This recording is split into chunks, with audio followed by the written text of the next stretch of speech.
Maybe I misjudged Stromberg. Any man who drinks Dom Perignon 52 can't be all bad. That is a quotation from the movie The Spy Who Loved Me from 1977, and these are the two cars that were showcased in that movie. This is one of the most iconic scenes in my childhood for movies, I think. One of the cooler car chases or whatnot. So these didn't come in a package. They came from someone's personal collection. I took them off the stands already in the blister packs. But I saved this box from a different video. So you'll see the movie came out in 1977, and here's the collection here in the back if you want to pause the video to look at the other vehicles. This collection came out in 2006, and they were around $4 for each one of these things, so it seems like a pretty good price by today's standards, but 2006 was quite a ways back. Alright, so some images I pulled up here. So the car was a road-going Lotus Esprit in 1977, and it flew into the water, and then it converted into a submarine, and then it shot a missile and took out that helicopter. I remember that scene. This is apparently before the water scene, and I just pulled this image up because I found it interesting that they used a Lotus Esprit to film this scene. That seems like a really expensive filming car, right? I mean, or this is just, well, I was going to say why not use a truck, but maybe they were actually driving pretty fast because a helicopter, well, they can go pretty slow, so I don't know, it just seems weird. Why wouldn't they just use a truck or something like that? But instead you got two guys literally sitting on the back of a Lotus Esprit. Seems a little dangerous to me, but whatever. Alright. So let's take a gander at these guys. So these are 172 scale, unfortunately. They're not 164, and it's because I think they're trying to fit the same plastic base as all the other Kyosho models. And there's going to be some grime, apparently. Eesh. Alright, hopefully I can polish that grime out. These wheels do look relatively accurate to the pictures I'm looking at, so that's good. And they're four lug nuts. I don't know if that's accurate, but maybe it is for 1977. I think the Lotus Esprit from this time was only powered by a 4-cylinder. Correct me if I'm wrong. So maybe it didn't even make much power, so it didn't need to have 5 lug nuts. Seems to be some white paint floating on the inside surface there. So the Lotus there is printed. I'll try to get in closer. Let's see. Yeah, it's legible. And then we got some black paint in these little vents here. The white paint is pretty thick. It has to be to cover up the metal casting. There's a raised and painted black wiper blade there. You can kind of see maybe right there some of the cast interior. It's pretty good details with Kyosho. It's just all black, so hard to see. There seems to be some black here around the window trim. This license plate is great. It's probably accurate to the real movie car. And then these are printed on. There's a little air dam here that's black, and I think it's part of the base.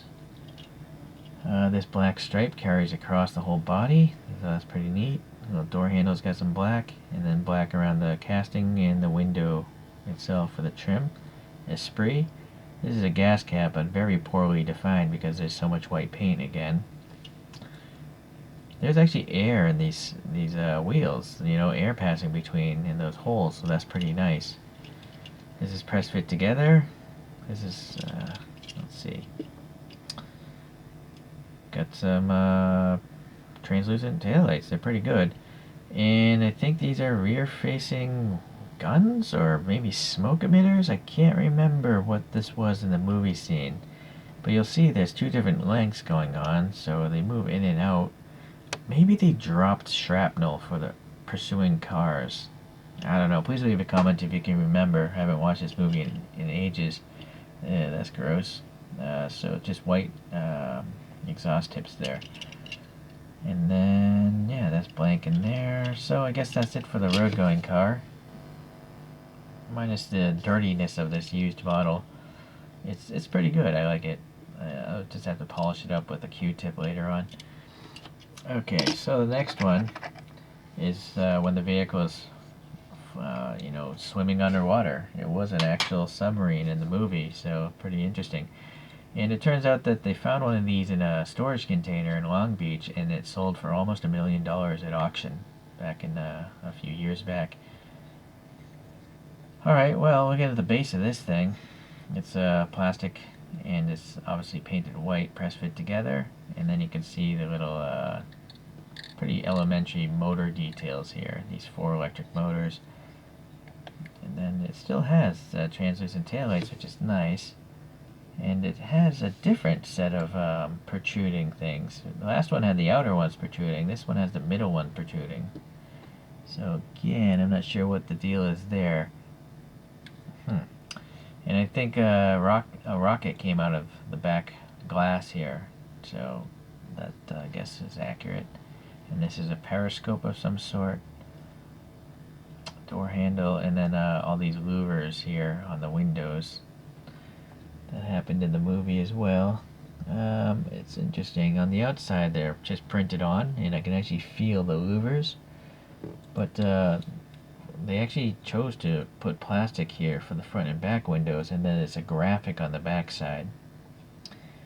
It's kind of interesting. I mean, if you're gonna have this die-cast metal, why wouldn't they just make all 4 windows die-cast metal? Or make all 4 windows clear plastic and print on them? So it's just weird that they would do half of them one way and half a different way. And so we have the I guess they're not ailerons on an airplane. They're fins? Control fins, maybe? I'm not sure the proper aquatic terminology of a submarine. Dive fins, maybe? And now I'm noticing there's a little blister of a mirror here. That's also on the road car as well. It's only on one side though. And then this has some sort of bump. Maybe it's a sight finder, because this is all blocked off. Maybe he looks through that as a periscope. And then I can't recall if what came out of these. Were there torpedoes shooting out of this? My memory is fading. Sadly, there's some casting issues with the plastic there. Okay.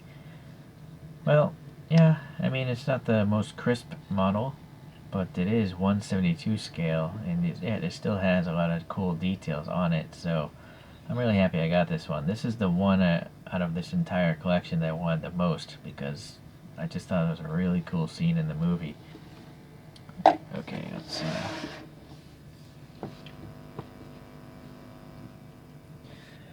So, a long time ago I got this other Kyosho. This is a 1/64 scale of the Lotus Esprit Turbo. So it's really just about the size comparison. 172 to 164. Now this 164 has 2 mirrors, so it must be a different year of Loti. And it has more detail on the rear bumper, and but no license plate on the front. Much better logo up here, and then a little better definition to that fuel filler, but this fuel filler might just be a result of so much white paint. But this 164, just reflecting back on it, pretty good mesh wheels. You know, they're blanked off, but the actual spokes are pretty thin, so I think they did a good job, Kyosho, on that one. Alright, so that's it for today. I'm going to continue to have some more videos on these James Bond cars.